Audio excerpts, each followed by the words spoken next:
Hi, everyone. Thank you again for joining us this morning, this afternoon, this evening, depending on where in the world you are located. We are really excited to be here, and I'm really excited to moderate these two amazing women that I have had the fortune of meeting before, and working with. So I'm really excited to be here. We're going to be talking about trauma and conflict in post-conflict settings. And I'd like to just remind you to please write your questions in the chat, or in the Q&A, I should say, and any comments or thoughts in the chats. Please, we welcome your participation, and we're looking forward to it. So I am Selena. I'm one of the founders and president of Glasswing, and I'm going to let Gabriela, thank you. Thanks, Chris. We are also looking forward to it. I'm going to let Gabriela and Vivian introduce themselves briefly, because I want to make sure that I don't want to not do the introductions justice. I think aside from the amazing things you'll hear about them, they're also just stellar human beings. So I'm looking forward again to this conversation. If I could ask Gabriela, if you could introduce yourself to the group, please. Hi all, thank you, Selena. So great to be here. So I'm Gabriela Brent. I am head of programs and clinical lead for AMNA Refugee Healing Network, which I'll speak more about. My background is as a psychotherapist and counsellor who's worked in community-based interventions, really learning from the communities that I've worked with for the last couple of decades. And really my experience has been about how do you take therapy outside of a therapy room? So really taking liberation psychology principles and work with communities, as is the case of Glasswing, to develop community-based kind of mental health and psychosocial interventions. Excellent. So I assume you'll tell me later about AMNA, right? In the questions? Can I talk now? Yeah, maybe if you could, why don't you tell me a little bit about AMNA now? Great. So AMNA is an organization that works with communities that have been affected by war and conflict and have become displaced, whether that's internally displaced or communities on the move, in transit or host countries.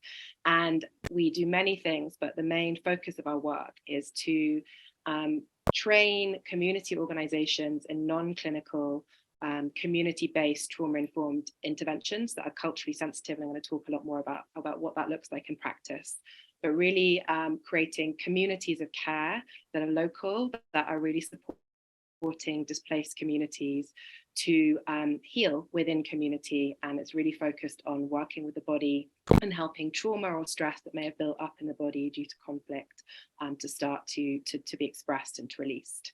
And we do that really through focusing on creating communities that foster a sense of joy, a sense of belonging, a sense of solidarity, as well as very trauma-informed practices that we embed and we train others to embed. But our approach is really about saying that we are not the experts of local communities. So we provide training, capacity strengthening based upon learning that has been influenced by all of AMNA's experience to date from being a direct delivery organization. We started in Greece in 2016, and where, as many of you know, there are hundreds of thousands of people who've become refugees from many, many different countries. And AMNA as an organization was founded by Zalash Talamzai, who is a refugee herself with her family. And across our board, across our team and the community we work with, we really center refugee expertise in leadership and facilitation. So all of our programming is incredibly lived experience, as well as lots of different expertise across early childhood development and trauma-informed practice. Thank you, Gabriela. And it used to be known as Refugee Trauma Initiative, for those of you who may have learned about the organization before it was called AMNA. And Vivian, can you tell us about yourself, please, and your work? Yes. Good morning, everybody. I'm Vivian Kedari. I'm a clinical psychologist. I originally trained as a psychologist in Caracas, Venezuela, at the Universidad Católica Andrés Bello, which has a very community psychology oriented focus. And then I came to New York, which is where I'm calling from today, and trained as a psychologist again. But this time I did my PhD focusing on trauma, and specifically in a lab that was researching the psychophysiological markers of trauma. And so basically how trauma impacts our body and our body functions. And while completing my PhD, I always like to say like the phrase that research is me-search. And so I found myself in a place where I was in a lab doing research that I found was significant, but also in a way reductionist, because I'm also half Syrian and I'm Venezuelan, and this happened to be the two main forcibly displaced groups globally while I was completing my studies. And it was hard to sort of think about, okay, so how is knowing how much stronger a blinking response is to a startle sound after you have experienced trauma? How is this really relevant to like the trauma that's being experienced by these communities globally? And so that, I think, set me on this path of trying to do similar to Gabriela, but like taking clinical interventions to community level and making them accessible. And so thinking really on how we get information about trauma and about how our body responds to stress and how we make that useful and relevant to those who need it most. And so that's where I wound up working in the space of community and cultural adaptations to psychological interventions. And that's where my path also led me to start collaborating with Glasswing International as a mental health advisor, and with other groups like Beyond Conflict and the UN in different projects globally. Thank you, Vivian. And I know you also both work a lot with children. So later on, I'm going to be asking you about that. But as you can see, both of these women have worked in this field for a while and also bring a lot of their own experience, direct experience and expertise. So I think I want to start by, it's a big question, but I think when we think about humanitarian responses, I used to work in the humanitarian aid context as well. And I'm just wondering how, especially with persons on the move, and we've had some conversations with you, Vivian, about this, like how can you integrate, or how are you integrating, and at what point, right? Because when people are still in transit, at what point, like can you integrate mental health services into humanitarian responses in a way that takes into account safeguarding and takes into account all these other things, right? The fact that people may not be there for a long time. I think that's something that I know I'm really curious about. How do we do this as a community of practice in a way that, that ensures the do no harm and ensures that we're in an effort to be very supportive and we're not sometimes re-traumatizing individuals. I don't know which one of you wants to take the question first, but I'd love to know just kind of macro, how can we integrate this? How have you seen it be successful, or how have you been doing it that has been successful and takes into account safety, the safety, the emotional safety and the physical safety of individuals? I can kick off. So the heart of what we do as AMNA is really focused on how do you create safe or safer spaces in otherwise often unsafe environments. And I think Celine, you've already given some of the clues in terms of the things that you need to think about. So really thinking about within the space that you're creating, how do you think about the physical safety? How do you think about the relational safety? How do you think about the emotional safety? And so, as an organization, we're very much working with our community partners to try and shift all of our collective voice from being a community of practice to influence at a systemic level, really thinking about creating safety for people in countries. But in terms of, you can create safe environments if you embed trauma-informed principles. And at AMNA, we take a values-based approach, and we really believe that these set of values that I'll share with you, if you really meaningfully embed them in your practice, then you can really try to create that safety that we're talking about. So if you really create a truly respectful environment where everybody feels welcome to come equally and like as they are, if you foster an environment where understanding, even though, and recognizing that we can never truly understand another person's experience, but where you're truly there kind of with presence, really, really trying to connect to somebody and make them feel welcome. If you are genuinely curious and respectfully curious, where you really get to know people and you really welcome their multiple identities and welcome them to be whoever they are and however they are in the spaces that you create. But as I say, with respect, and you really focus on connection through the relationship, but also recognizing when people have experienced trauma, who have lived in lots of different contexts and have dealt with a huge amount of uncertainty, that connection that helps people to connect between past and present and future.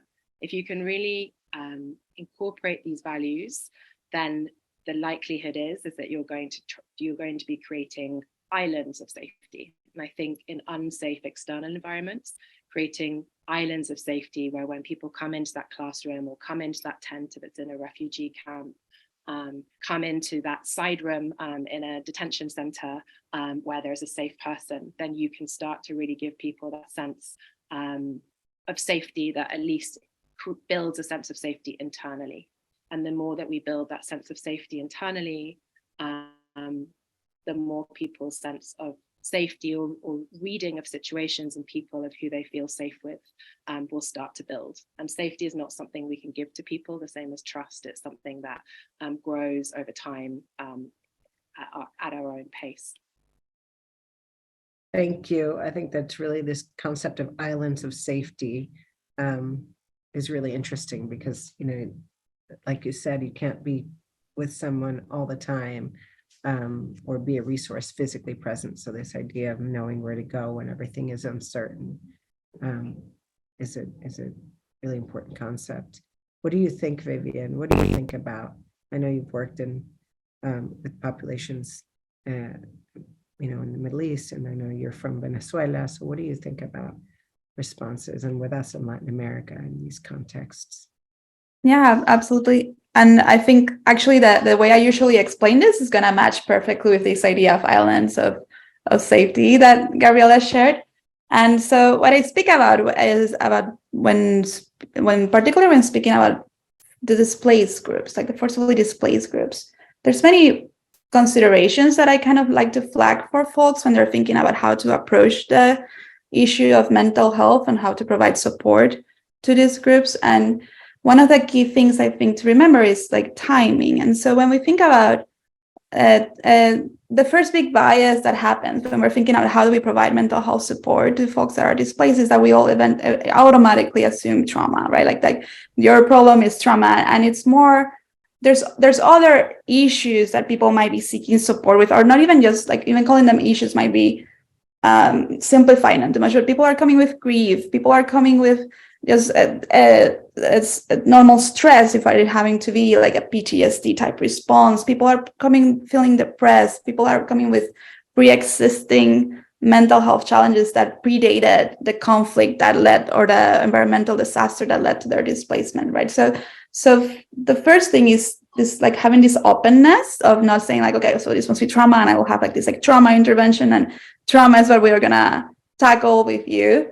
Because another important thing, particularly when thinking like of displaced folks, is that they already have shown incredible resourcefulness and resilience, right? Like the most vulnerable of our groups actually are often unable to leave the conflict area and to leave the environment. So there's already something amazing and impressive about that person who's now like migrating and in displacement. Like they already have shown problem-solving skills, and they have already faced incredibly threatening situations and faced them head-on, right? And so acknowledging that resilience and acknowledging that a lot of the responses that they might be having are not something to be minimized or treated, and just actually accepted as that which is helping them survive. And so in that sense, I always go back to this example I heard when I was training in Venezuela, which is like,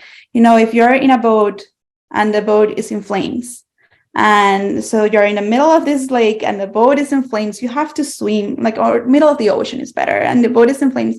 What do? You have to jump off of that boat and you have to swim to the shore.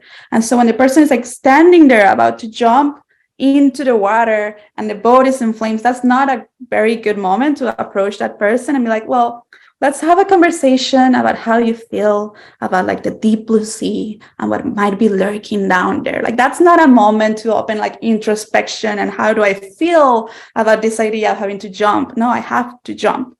I have to lean into like these like automatic responses because I need that automatic response to get me to that shore, to that safe island. And so that in that sense, like often the eagerness when we see a crisis that leads to displacement, like there's this eagerness of like, let's jump in to help, let's jump in to give mental health resources. But in as far as those mental health resources are meant to decrease trauma responses, such as like my hyper alertness, my constant like scanning for threats in my environment, my tension that is making me also like move really quickly, like all of these like responses that we see after a trauma, they are not a problem. They're all responses that increase our odds of survival.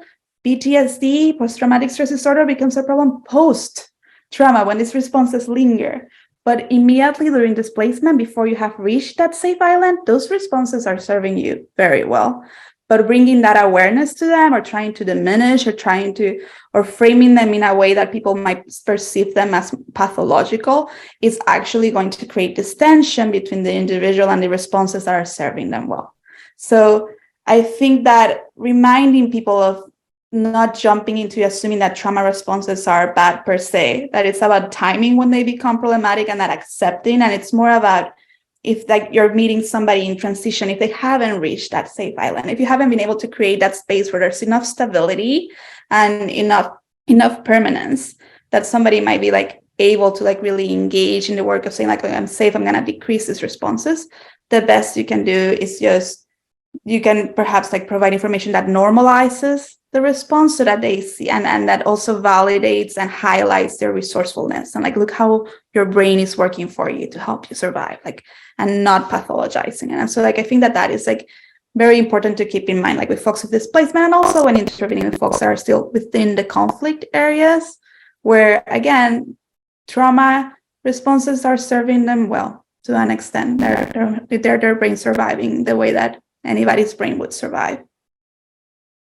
I think that's really interesting, both what you and Gabriela were talking about. And I think it kind of brings back, we have this, we know like this fight, flight, freeze response, right? We're like, this is we talk about it and we see it in wildlife, right? In animals, and we recognize, and somehow we almost like forget that we're all so hardwired to do that because like you said, it served us, it helped us survive really dangerous contexts when we were evolving as human beings. So I think it's interesting to think about changing that paradigm. And I remember when I worked in humanitarian aid, one of the last emergencies that I was working at, I worked mostly in places affected by conflict, but the last one was at the tsunami in Banda Aceh in Indonesia. And I remember at the time, this is a long time ago, that there was this immediate desire to send psychiatrists and medication. And, it was like, everybody has PTSD. So when you talk about this kind of assessment, making these assumptions, right? And the timing and needless to say, I actually quit doing that kind of work after that response. But I remember feeling like it didn't kind of fit, right? Like why westernize or make clinical, or, what about just letting people grieve in the way that they know how to grieve? And even culturally, I couldn't speak, we couldn't communicate through language, just through body language when I was there. And I remember the reactions perhaps of some of the people weren't necessarily what we'd expect, right? So like when a gentleman that was there, he would just show me pictures of his family and communicate and kind of laugh, right? He was in shock, like everything he knew to be normal had disappeared in a matter of hours. He went out to the market, he came back, everything's gone, house, family. And so those reactions weren't what I would expect or what anybody would expect. And so, and at the same time, we were trying to kind of impose this like clinical Western medicalized approach to healing. So I'm curious from both of you, and Gabby, I know you and Amna, you work with people from all over the world. So how do you factor in, like understanding that we're, these trauma-informed approaches, how do you factor in language and culture when you have populations that are from so many different countries and contexts and religious beliefs, culture, all these diverse perspectives and experiences? How do you, as an organization, take those into account when you're doing this work? A great question, and this is so important, because when we're talking about trauma and for the people watching in, the freeze and flight responses, these are the biological responses to trauma that research with communities and people all over the world has shown are we experience kind of a threat to our lives in some way. It kind of activates our brain to respond and sends signals to our body that we don't have a control over, but as Vivian explained, really wire us towards survival. So that happens in every single one of us, and every single response is a very, very intelligent strategy that has survived with us since we evolved from animals into human species, and is why they continue to remain the responses. So many people blame themselves for the freeze response after they've had a freeze reaction. And is well, because we disassociate. Our body is there, but our kind of emotional world isn't fully there, and it's a clever way of surviving an atrocity to ourselves. So it's really important in the psychoeducation that we help people not to be angry with themselves for not reacting in a situation of danger. But those are all the biological ways of understanding what happens with trauma on the brain and the body. And then we have to think about what are the socio-cultural ways that we are all influenced by the geographies, the lands that we grow up in, communities that we're surrounded by, our family cultures, our village cultures, our faith cultures, all the different influences, whether we reject them or whether they have influenced all of us in ways that we're both conscious of and not conscious of.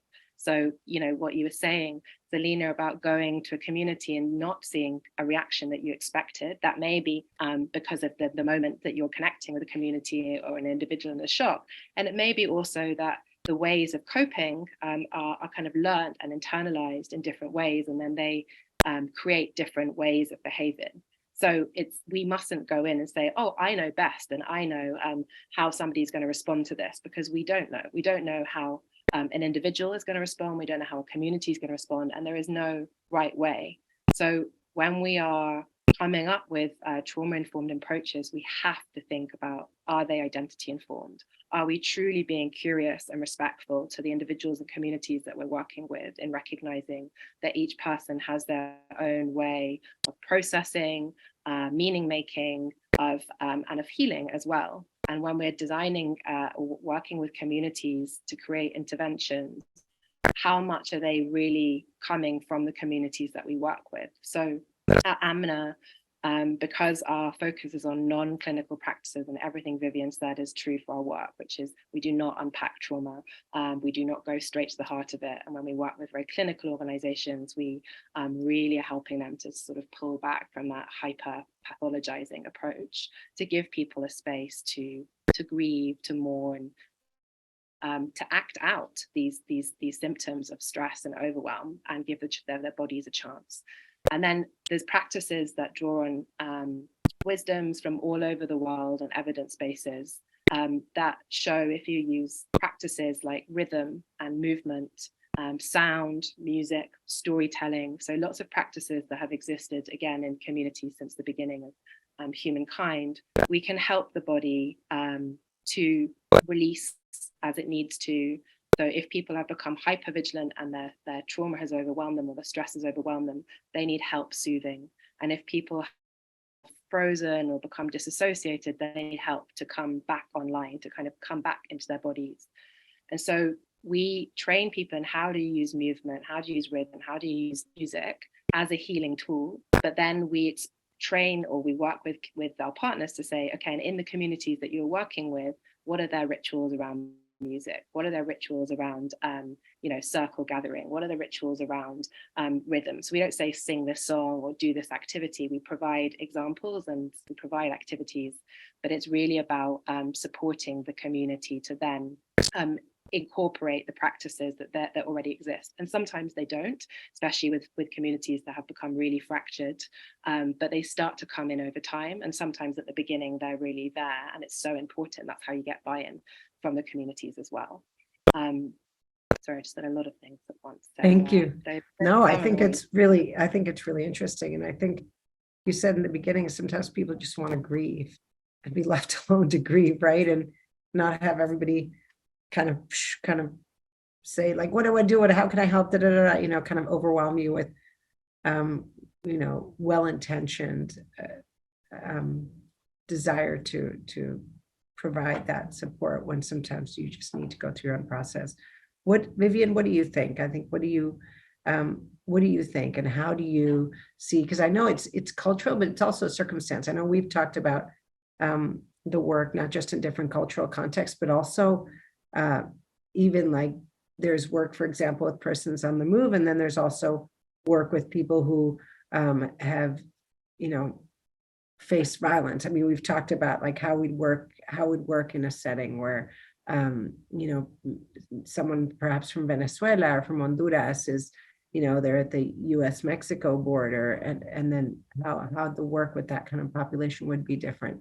Not just, culturally, but also the circumstance that led them to that burst, as compared to a 20-year-old that has gone through a situation of violence or has been violently injured. Like there's so many things that are different. So how do you see different ways that we can take into account the diversity, cultural diversity, religious diversity, but also contextual, right? The diversity of context that people may be coming from.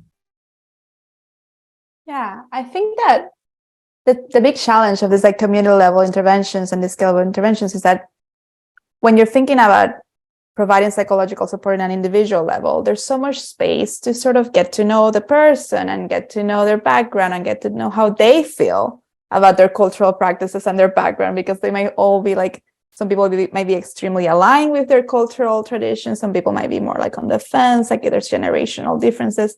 And you get the advantage of being able to just like see and learn about that individual's worldview and then engage with them in a common language and use their words. And so when you're thinking about making interventions more scalable, as is always needed, whatever we're thinking conflict, then you're trying to sort of have that one-on-one negotiation, but like with the whole group. And so you're trying to really do the work of partnering with local folks, and because they carry that expertise, right? Like if you're coming in as like a global mental health provider, you may have like what's in the labs, right? But they know like what, like this joke will land well, but this is not, don't ever say this other thing. And don't speak about this issue. And so being able to like really like speak and listen to what different community members have to say about what resonates with them, what they have experienced, and being able to like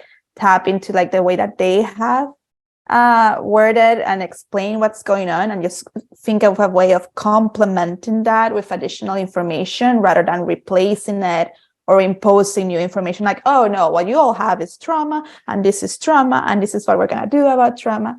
I think starting similar to what I was saying about like recognizing the resilience on the forcibly displaced folks, when we think about ritual, when we think about communities, and like, I think it's so easy to see in the ways that different cultures and different religions grieve. It's so intuitive. Like every religion's like grief ritual, like it's like a slowdown and a coming together, and we're gonna like sit here and just like eat and speak and slow down, or we're gonna like cry very loudly and we're gonna hug each other, we're gonna come together. It's we understand before psychology existed, before psychiatry existed, trauma, stress, grief existed, and communities learned ways in which it got a bit better. And those things, when they work, it started to become ritual. And so acknowledging the value, the power, the intuition of communities and the rituals that they have developed, and being able to sort of capitalize and highlight that, like, look what you have that predates us coming to help you. Your community has these resources. Being able to do that while also understanding that there might be other rituals which might not be quite as helpful, the same way that psychology and psychiatry has a history filled with solutions that were incredibly harmful. And so there's always room to first highlight the positives and like really like show folks like this is why it works. Like, oh, like, because I tend to go to the biological level. Like, even if when somebody's telling me like, we pray, we chant, I'm like, I agree, this is working. Let me tell you a little bit about what might be happening with your body when you're doing that, like how that changes your breathing, how that changes your nervous system. See how there's this other layer to it that you're accomplishing because you're engaging with your ritual. So there's like ways to make the ritual more valuable by giving that validation and like that respect. And there's also ways to add some flexibility to whatever rituals there might be that are not quite as helpful for everybody. So I know, for example, in Colombia, I once had to have I had a very interesting workshop with religious leaders. We were speaking a lot about trauma, people's reactions to trauma, their sense of threat. And it was the community members who brought up like, sometimes people are really upset and we do like the hand imposition and praying and putting our hands on them. And it sounds like that might not feel as positive for everybody. So that there's a ritual there where valuable to most, but there might be some who might need the flexibility. And so being able to sort of like give enough information to allow folks to use the rituals, but have the flexibility of saying like, okay, and maybe with you, we're going to try another approach and not isolate you. And also in that way, helping those folks who are feeling isolated because they feel like the rituals the community has don't work for them, normalizing that a little bit. Like, it isn't that you're not praying right. It isn't that you're not one of us. It's just that you're going through something difficult and like we're going to help you get back to where you were before this happened, right? And so I think there's always room for that nuance, like with like religion, but then that also like this is a question, Selena, I think I could speak about for hours because there's so many layers, right? There's also like the political layer. There's also, that depending on what the source of the conflict is, like there might even be like this like God like reaction of like rejecting the mental health approach just at this point of like, but I'm facing injustice. Like, don't come at me with like, take an antidepressant. I'm not depressed. I'm hungry. I need shelter. Like, this is not depression. Like, my sadness is real. Like, don't label it as something mental health. And so even having the acknowledgement of that when we approach communities, acknowledging like the injustice before like bringing in like, here's mental health is incredibly important too. Right, because I mean, part of understanding the cultural context and where people are coming from is understanding the stigma that we talked about yesterday in several of the sessions, and the stigma around mental health, and also just that people are reacting normally to abnormal circumstance and situations. So I think all of those come into play, and I'm sure, and I want to remind everybody to please comment, put in your questions. We want to hear from you, just to kind of bring in your perspectives on that. I think it's interesting that you both talked about really validating and supporting cultural practices. When you were talking about, in Colombia and people putting their hands on everyone, all I could think about was there's probably so many people who don't want anybody to touch them, right? Mm-hmm. So, you think about it. So that kind of navigating that is obviously challenging and delicate and fragile, right? So how to do that? I admire both of you for being able to do that across so many cultures and different contexts. I think both of you in different ways talked about, alluded to, maybe without saying it, or at least that's how I perceived it, helping provide people with information that could be useful, right? So how perhaps, yes, this coping mechanism that you're using, this is the science behind why it works, basically. And I think, the trauma psychoed piece, and I'm curious to hear from both of you. Maybe if you could start by, yes, thank you, Maria Fernanda. Men and women also grieve differently. Absolutely. That's the gender that's so important. I'm sorry I didn't include that when I was talking about culture and context and everything. But I think this piece about trauma psychoeducation and the role of trauma psychoeducation, taking into account that we don't want to just go immediately into, oh, you have trauma and this is what you're facing. I'm curious to know how, whether you call it trauma psychoeducation or whether you're just providing information. I think, Gabriela, you talked about providing people with information too. How does that operationalize, right, in the work you're doing it? How are you able to provide information in a way that makes sense to people, to different people, and is practical and something that can help you understand? You talked about, Gabriela, also in the beginning, and Vivian also talked about the impact on the body. I know that when I've participated in trainings, I think that it really clicks, right, when people explain the science and explain how stress affects your body and links it to the survival instinct that we have. But I'm curious how you're doing that, and also how timing and everything comes into play, like how you're folding that into the work you're doing. Do you want to go first with you? Sure.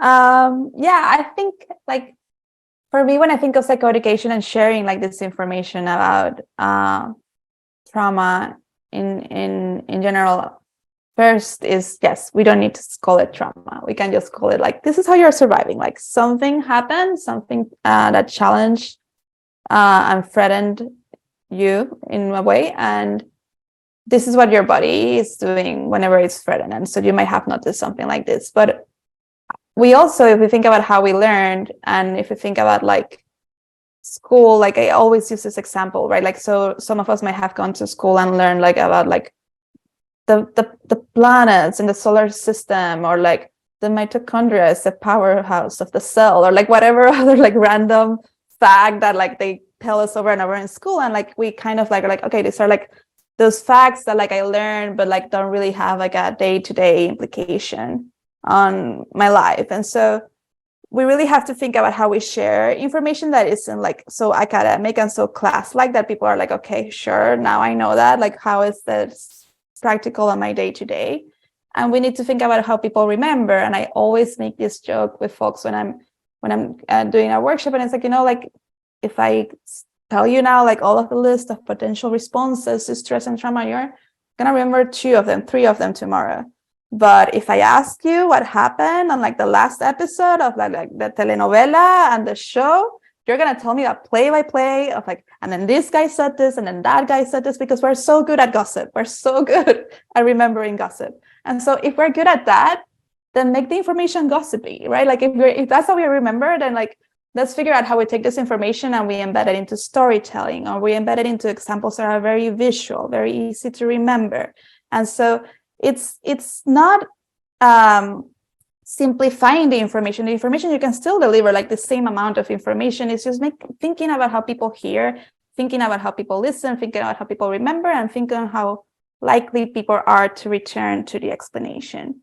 We know that explaining the reactions to stress and the reactions to trauma has like an immediately positive effect on folks, because a lot of what happens is that we end up judging ourselves a lot for our reactions. And so I think Gabriela was alluding to this, right? Like with the freeze response, and how people are like so thrown off, like, why on earth would I have frozen? Why wasn't like a hero and I helped? Like, why did I react that way? And so people might be holding a lot of animosity towards themselves. And so just being able to hear the explanation that is an alternative to the explanation that they may have been defaulting to, which is like, I'm fragile and I failed. And you say like, no, this happened because this is going to cause immediate relief, and people will cling to it. And so you just want to deliver that explanation in a way that resonates, in a way that makes them like say like not zone out and get bored, but be like, yeah, I get it, I see it. So I use a lot of like metaphors and symbols and I think I often use almost like the same ones, but like I will like add like a little bit of like a local flair depending on what's going on, and I make people laugh, and I make people like, if people in your crowd are saying like, oh yeah, that happened to me, like that's it, like that's what you want that moment of recognition, and it's in that space of recognition that you do psychoeducation effectively. Otherwise you're just lecturing, and like you'll have your like goody students are like so alert, and then you have the other folks are more, they have like competing attention things, and they don't care about a class. So this is a know your audience type of thing. No, and I think what you said about non-judgment, right? I think the science helps you understand that. I think there's this common phrase that we hear in the space of mental health, like it's not what's wrong with you, it's what's happened, right? And or just, I know that we've done trainings in our programs where when people understand that the behavior is, is a consequence of some sort of stress or stimulus, something from the outside, it frees you from feeling like you're a bad person, right? Or if you you feel like you've been perpetuating violence for so long and you just must be a horrible human being, even though you have probably lived through a lot of experiences that have resulted in stress and trauma. So there's something, the non-judgment and the freedom of understanding and forgiving yourself, and through that being able to move forward in your healing, I think is powerful, because it's like we've seen it. It's like this aha moment, right? When someone's like, wow, okay, that means one is I'm not a horrible person. Two is I can change, right? I can work on behavior. And we have Gabriela, if you could answer also that question, and then there's also, if you could go into answering that question that came up in the chat about turning toward the communities that turn towards prayer instead of potentially more beneficial mental health services. So I'll give you the two questions now, Gabi, please. So I think building, so the psychoeducation question, I think it's so my belief and that kind of at the heart of our programming is the understanding that for healing to really happen, something has to shift in our body. Like we have, kind of the energy has to shift, something needs to be released, something needs to be unblocked often to create that space. And so understanding something intellectually, which is what psychoeducation helps us to do, is often for so many of us so powerful, because it does exactly what you said, Selena. It does that aha moment. It can destigmatize. It can say, oh, there's not something wrong with me, as Vivian said. And that can often be the access point to somebody saying, yes, like I'll show up. I want help, or I want to come to this space or service. But it has to often move beyond kind of the head. And this is why kind of somatic and body-based practices, I think, are so important, because they can do that shift work. And for many people, they also don't need to understand the intellectual part. Actually being part of a caring community, doing exercises where people get to express, release, play, experience joy again, that is where the healing comes in. And in their own ways, they'll make sense of their experiences, but it may not need to be through a kind of cognitive or talking-based intervention where that's verbalized.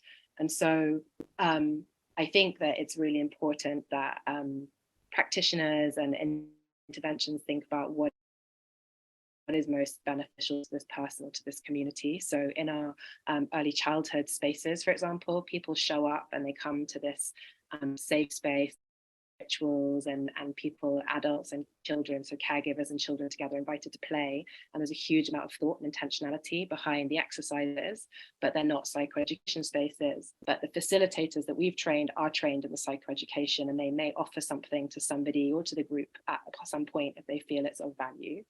And then in other of our services, we run therapeutic groups, which are people really saying, I'd like to come for this more typical, not typical, but mental health service, which again, the communal intervention, but where people are explicitly coming because in the assessment they've shared that they want some help. And in those spaces, we will bring in psychoeducation and we'll do it. Well, we'll say, can I share that? Would it be useful for me to share with you what, and then there's space for people to say, yes, that applies, or, to kind of play with it a bit so that we can explore as a group. Does that feel helpful? Does that feel relevant? So I think, in our work, it's really not assuming that a one size fits all approach is going to work for all people, and all things need to be adapted. All things need to be explored about their relevance and appropriacy with individuals and communities. And the more that you can be really responsive and human-centered in many ways to kind of who you're working with, I think the more powerful the intervention will be. Okay, so questions. How do you engage the community that turns towards prayer and religion instead of possibly more beneficial mental health services?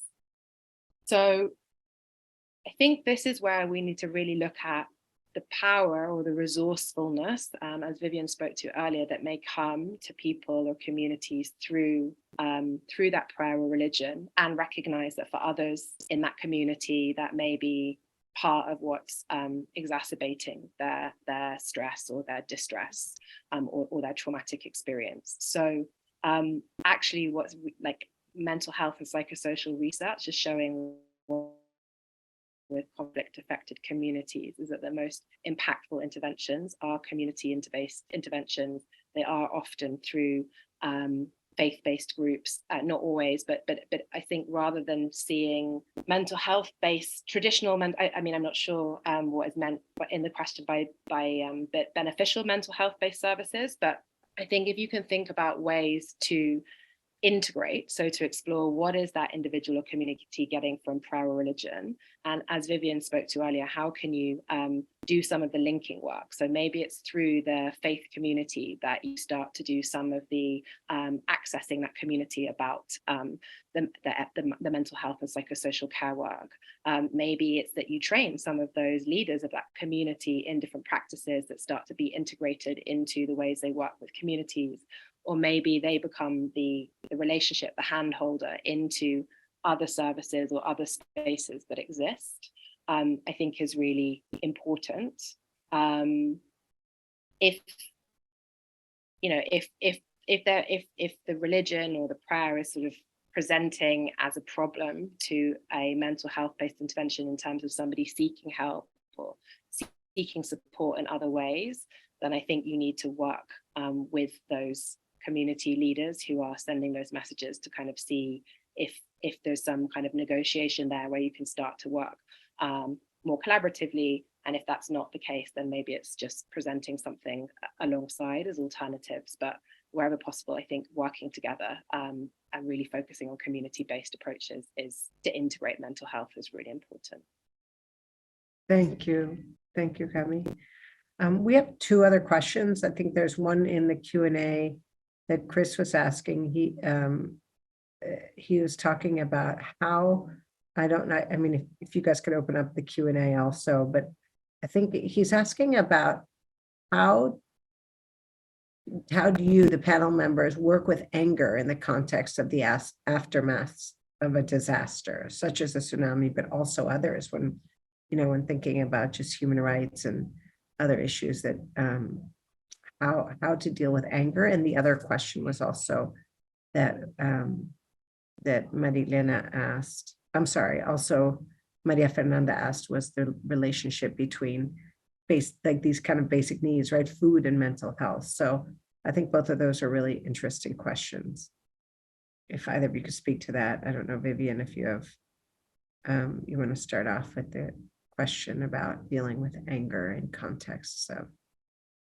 Yeah, no, and I think my answer kind of might touch into both, because I think that's something that is just important to highlight, and I do highlight when I'm doing my workshops too. Is just our brain, as much as I love to praise it and say that it's doing all of these amazing things for our survival, it has a limited repertoire of how many reactions it has. So the same way that we process physical pain is the same way that we're going to process emotional pain.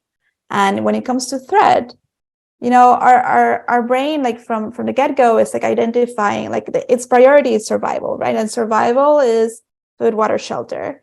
But then survival also becomes the job that gives me the food and the water and the shelter, or the high opinion that my community has of me that keeps me in the community and therefore gives me access to the food, water, and shelter. So we're kind of identifying from like birth, like what are these survival resources? What are these things in my environment that are gonna become ways through which I have higher odds of survival by ultimately having an easier access to food, water, and shelter. And so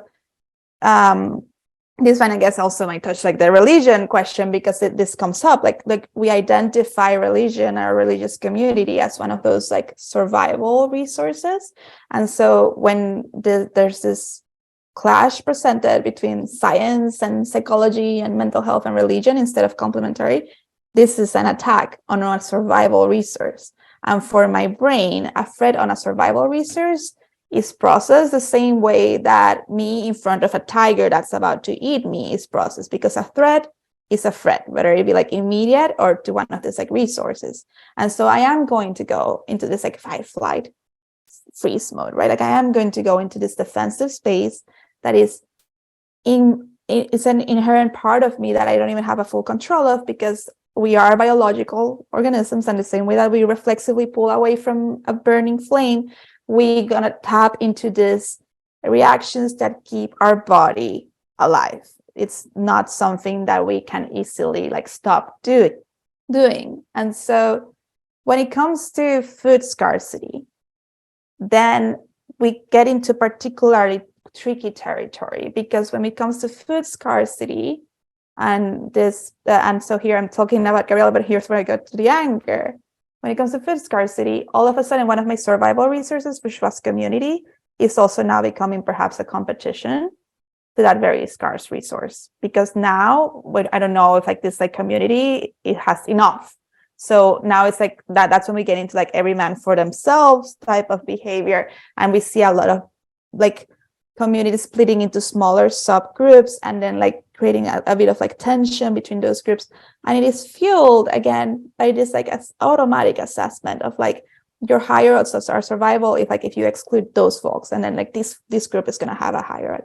And we're doing it very automatically, but we are feeling somewhat tense about it, because we might feel a little bit of like that moral like that clash between like what we had up until then as like our ideal value system and how we thought of ourselves as altruistic and selfless and giving.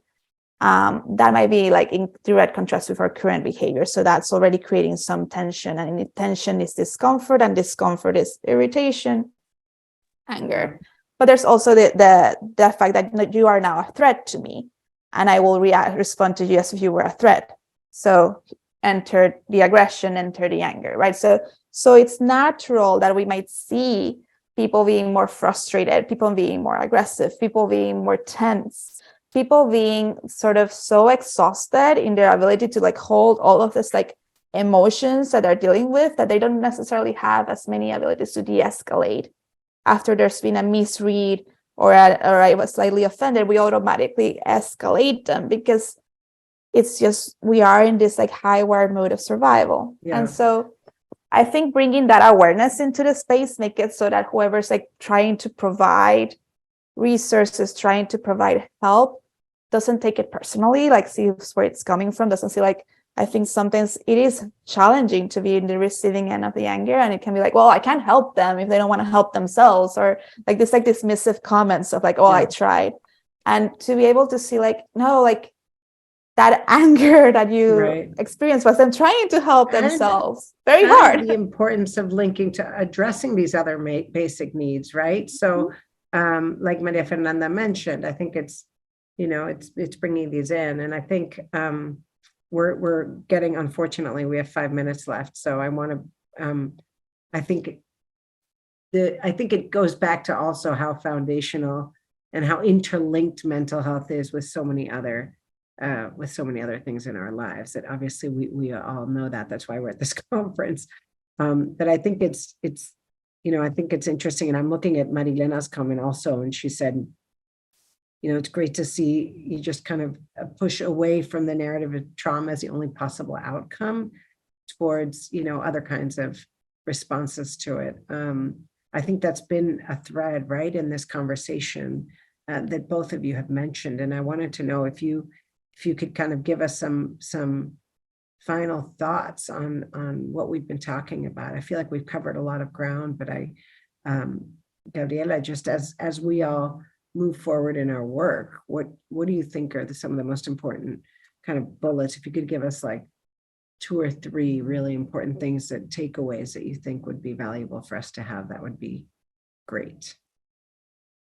And then Vivian, so we close out. So for me, and this links to Chris's question as well about expressing anger. I think if we all have tools,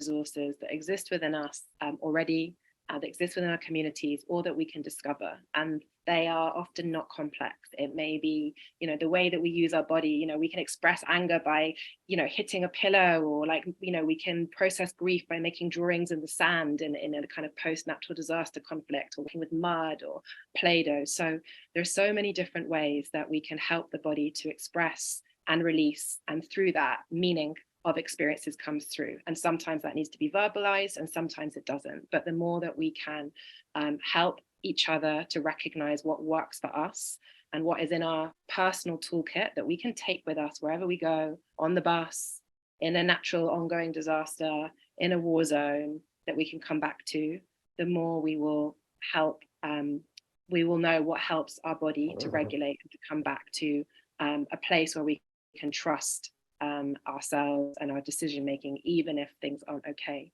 So that internal safety is something that builds, and it's something that it doesn't take sophisticated mental health or kind of Western psychological, psychiatric kind of interventions to support.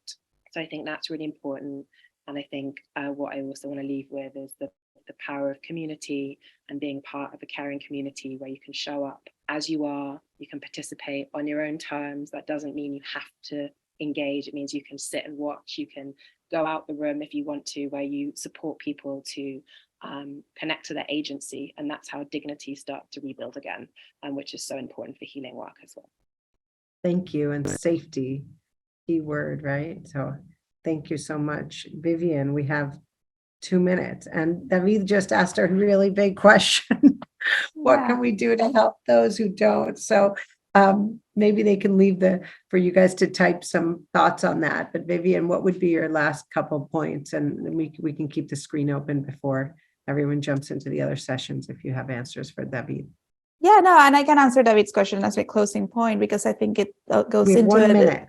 Super. I think it's about tolerance, right? If you deliver information appropriately, then the biggest gain that you'll see is people's tolerance to their own reactions and the reactions of their peers increasing. And I think in that space of tolerance, we continue to have the type of cohesion that leads to safety, that leads to healing. And so I think that that's like my very quick way of answering your question, but also my takeaway is like, give communities information the right way so that they can increase that tolerance and acceptance of their reactions, the reactions of others, and cohesively tap into their own resources and their own ability to heal. Thank you. This has been excellent, and we are right on time. Thank you so much. I think this has been really valuable for all of us. I really appreciate Gabriela and Vivian, all of your insight and wisdom and experience, and also walk away with questions, right? How we can make this kind of support and care more accessible to more people. So hopefully we'll keep learning also from the other panels today. Thank you to everyone for coming today, and thank you to our 2 amazing panelists. Thank you. Thank you. Thank you, everyone.